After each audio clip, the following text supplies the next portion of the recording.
Hi everybody, welcome to my second video called Normal Stress and Strain. So stress and strain are very important concepts in mechanics of materials. So I decided it would be a good idea to devote a video talking about two types of stresses and strains. So the next video is on shear stress and strain, this one's on normal stress and strain. So there's just a bit of a difference. In normal strain, the forces that we're talking about are applied normal to a surface. Alright, so lots of things are like normal. You have, normal vectors from your calculus. Alright, this means it's 90 degrees to a surface. So this would be 90 degrees. Alright, so that's what I mean when I talk about normal stress and strain. So, stress. So let's say we have this, chunk of something. Alright, and we're pulling on it with a force N here. Alright, and just to make you happy, I'll make sure it's not moving. It's pulling N that way too. And now let's take a look at it in this direction here. Alright, eyeball.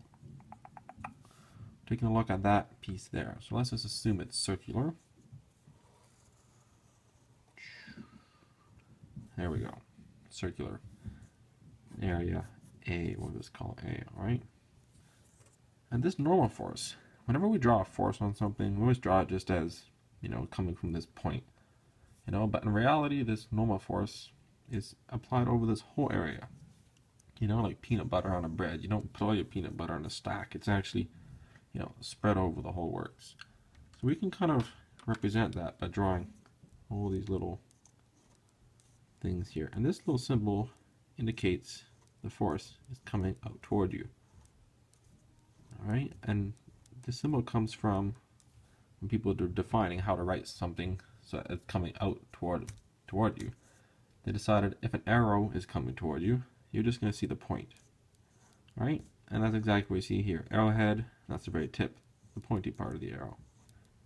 If it was going away from you, you'd see the feathers. So we draw it when it goes away from you, just as a side note, draw it as an X. Alright, so you might see this in some of your courses. Now you know that's what that comes from. That's what that means.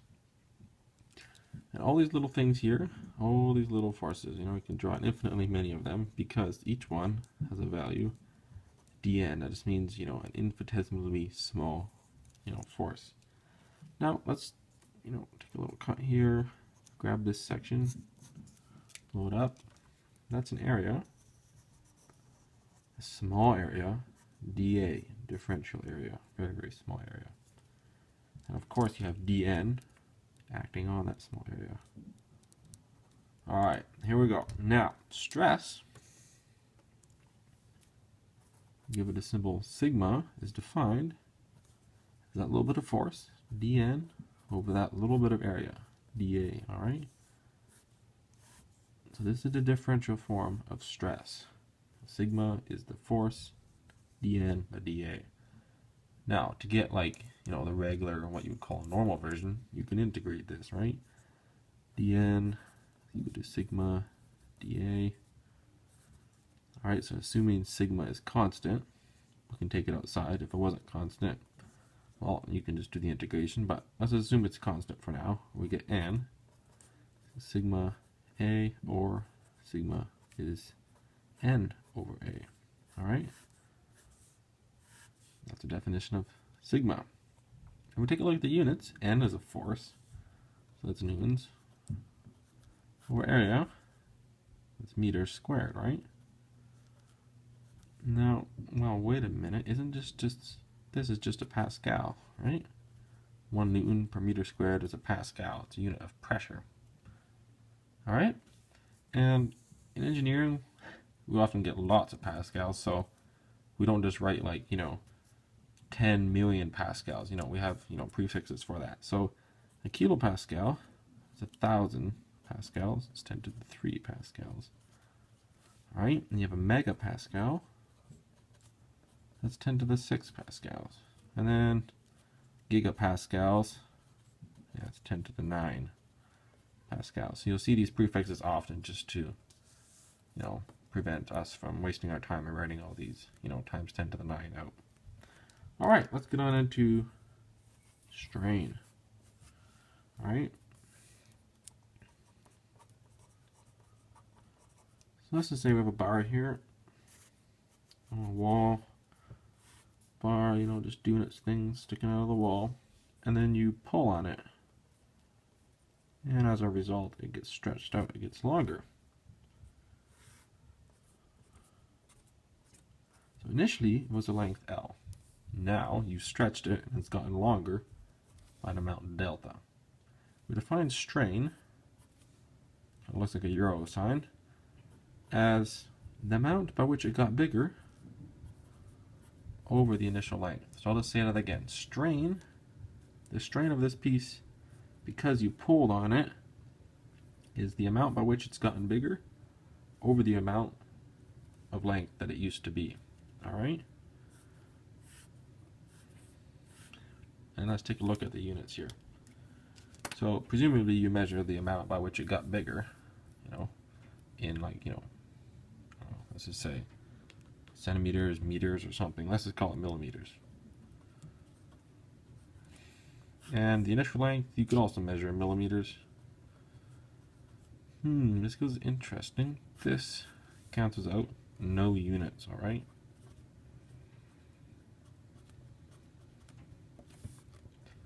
Okay, so just like we had here, our definition of stress was a differential definition.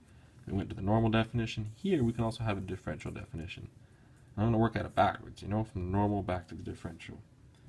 So let's just say we have another bar, you know, also doing its thing. And it's with the length L by 2. Now you stretch it, and you find, hey, that stretches by an amount delta by 2. Alright, so we can write the strain of that piece to be delta by 2 divided by, well, the original length, L by 2. These go away, of course, you can cancel them out, and you're left with delta by L. What's going on here? If the strain is the same, it seems to be, no matter, you know, what the length was. And this kind of makes sense. Let's say you have a piece of elastic, 10 meters long, and you stretch it and it gets a meter longer. Alright? Now you take the same piece of elastic, cut it in half, it's 5 meters long, you stretch it with the same force, it's going to only elongate by half a meter to get 5.5 meters. That makes sense. Now pretend you have, well, no elastic, it's going to not stretch at all. Alright, so you can kind of see there's like a linear fashion. You half the amount, it stretches half as much. Twice the amount, stretches twice as much. So no matter how long initially the piece is, the strain will always be the same.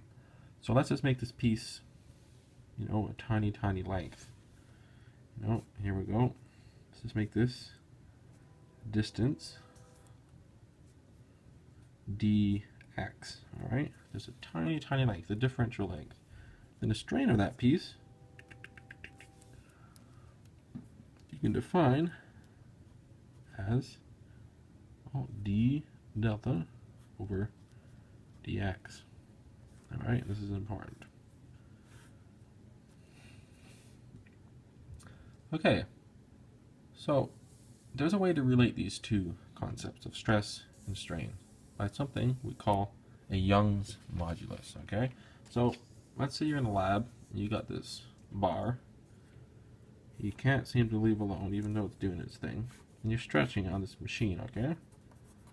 And you plot the results. Okay, so you're going to apply some stress to it. You're going to plot that here. And the corresponding strain, you're going to plot that there. Alright? And you find out that this becomes linear. Alright? So you apply a certain stress, you get a strain. You apply double the stress, you get double the strain. You apply half the stress, you get half the strain. It becomes linear. Okay? Now we define the slope of this to be Young's modulus. We give it an E.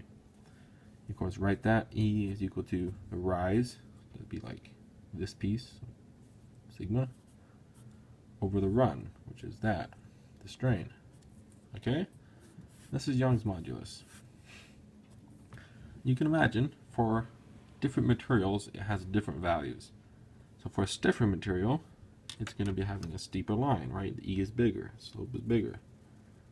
Makes sense. You need to apply way more stress to get, a bigger strain. Values like this, So some common values are E, let's just say of steel, is 200. Wait, what units are they? Well, let's take a look at the components of Young's modulus here.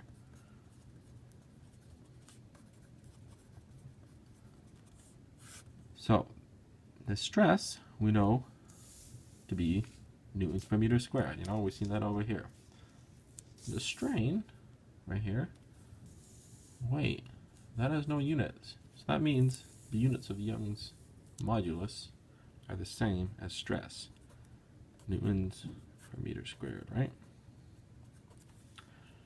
So for steel, it turns out to be 200 GPa. That's 200 times 10 to the 9. All right. And the E for wood, pretty lower, a factor of like 20. And then the E for like aluminum is like 70 GPa. All right, something like that. So this could be steel, aluminum, wood. All right, so we can take Young's modulus and take each of its components and write it in terms of their components. N over A, delta over L. So let's just do that a minute. So E is equal to sigma. Well, that's N over A, right? Over epsilon, that's delta divided by L. Delta by L, you flip the L up onto the top. There we go, and let's just rearrange this. Let's move the delta to this side, put the E back underneath there. So the delta, or the elongation, is equal to N, the force applied, L, the length of material that you have, over the area, the cross-sectional area, times Young's modulus, E. Alright, and this formula is very useful. It gives you the elongation for a bar given these four conditions. So, like I said, this strain differential form comes into handy. Now let's develop this equation using the differential form of strain. So it's not too hard. We just use D, replace delta and L with d delta and dx, right? Because I said a small length was dx. Equals N dx over AE. This one, it will come important later because if any of these variables are varying, so say the area, you have a bar that's like, tapered, or like the force is like different at different points, then you need to use this differential form of the equation. Alright, so that pretty well sums up what I got to say for this. So we went over stress. Sigma is the force over area, units of pascals. The strain is the amount by which it's gotten bigger over the initial length, this piece here.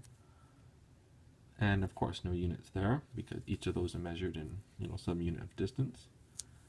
And then we defined Young's modulus to be the stress for the strain. That's linear for materials, or for the most part anyway, but we'll get into that later. And if we write Young's modulus in terms of these, we get these two results here for the elongation of a bar in terms of NL and AE. Alright, so thanks so much for watching, guys. I will see you in the next video about shear stress and shear strain.